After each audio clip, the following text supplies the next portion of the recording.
Allora, ciao a tutti ragazzi, io sono Da E io sono Sara. e oggi faremo l'unboxing di questo coso, di Nintendo Labo. E grazie al papà di Davide che fa il cambio.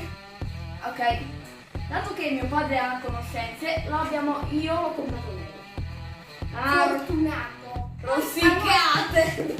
Poi No. non solo quello, ma ha comprato anche questo. Di cui faremo un video. Allora, diciamo che la scatola Bello. è bella. Beh, Poi c'è solamente bella. poi c'è un Megazord qua bello. Poi facciamo vedere indietro.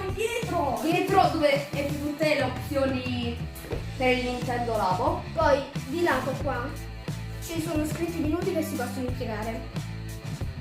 180 minuti, 240 minuti. Poi invece vanno a vedere cose che si può fare con questo coso.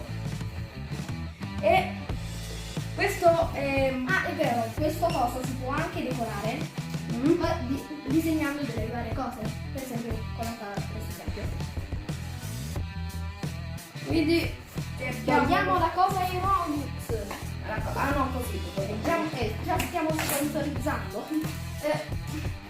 Ok, aiuto. Cerchiamolo di aprire. Aspetta, lo so aprire. Papà, fai vedere Andrea. Cioè, no Andrea, ti sa. Niente. Ecco.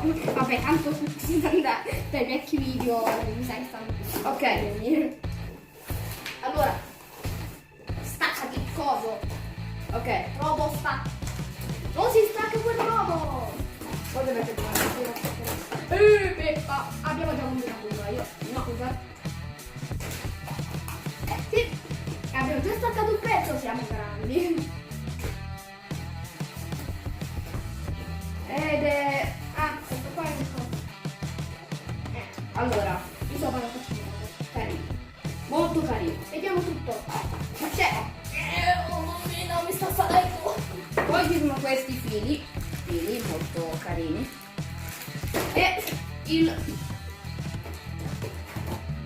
gioco Nintendo Labo. Ho una coperta. Ok.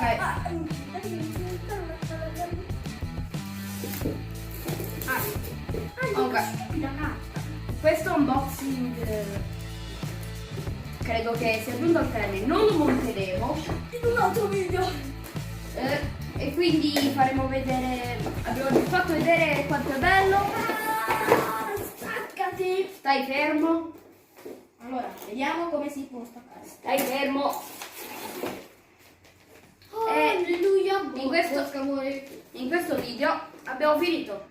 Noi ci vediamo al prossimo video e ciao! Mi piace questo. La cosa.